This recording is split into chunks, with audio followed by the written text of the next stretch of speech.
platform to showcase the work of different artisans and African designers. And we have our own collection that we produce in Ghana and Mali called CD 189, and it started in the Congo. Rosario invited me on a trip there, changed our lives. We met the most powerful women that have just done so much to kind of change the situation, but we also saw the cycle of sustainability, and we knew after that trip that we could be that link, and we wanted to be that link and that platform to showcase the work of all these different designers and artisans and to create our own work. We've been friends since we were teenagers, and so we wanted to kind of come back together, and after this trip, meeting these incredible people and recognizing the impact that you can have, the social impact that can be had, in partnership with people and really stepping up and going, you do what you do and I do what I do, and we do it together. This is how high we can actually reach. Just this idea that you can use fashion to really rise up out of poverty, out of ignorance, out of out of disease, out of so many different things. That access to power is a really, really big deal. And we're artists. So at the same time, being able to be creative is such a huge thing. And thinking about investing as a government, as countries, as people in an economic solution that's creative, I think is something that we need to do more of.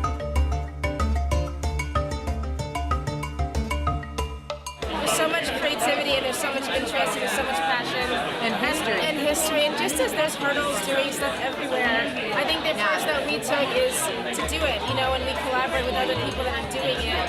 And we've been lucky. We work with the UN Ethical Fashion Initiative. That's been really great for production, but we also work with a lot of small communities that have been really supportive, that want to see us succeed, and we want to see them succeed. It's very collaborative. People make fabrics, people grow cotton, people weave cotton. I think the biggest difference is that it's finding the linkages, and that's where sometimes maybe it's simpler here, because if you need lights, you just turn on the lights and the lights are on. There you need lights, you might have to call the company, the lights go up, you need the generator, the generator guy. You have a lot more hands-on work, but once you figure out a lot of the hands-on work, and also you have a community of people that want to figure that out with you, I think it's possible, I think it works, and I think you get past a lot of those hurdles.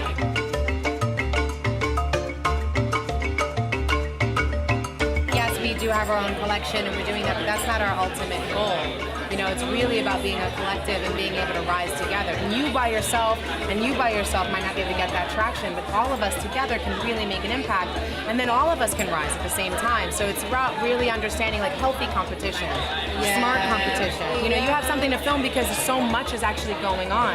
And that's what we really want to kind of amplify. It's just like, hey, listen, this isn't like this new thing, oh, did you hear what they're doing right now in Africa? This is what they've been doing.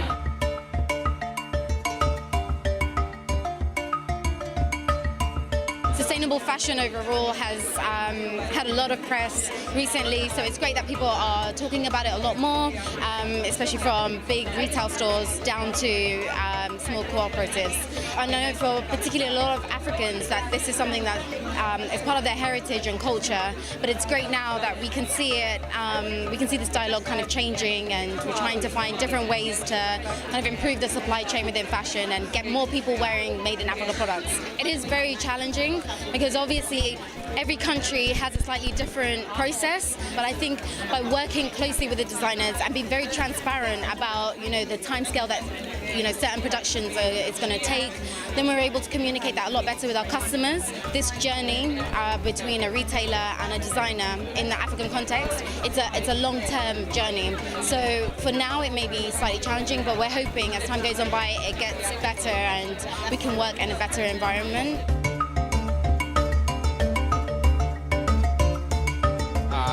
Did it as my college project down in Port Elizabeth, South Africa, and then I participated in international design competition in 2010, which was here in London.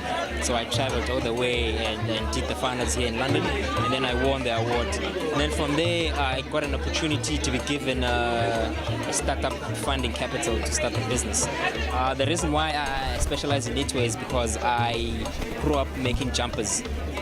My late mother taught me how to make jumpers when I was age 16, and I became very interested in doing more research and using some of the resources that are available in South Africa. Like for instance, South Africa has the biggest wool industry in Africa, and we have the biggest mohair industry in the world. inspiration from my traditional Xhosa heritage.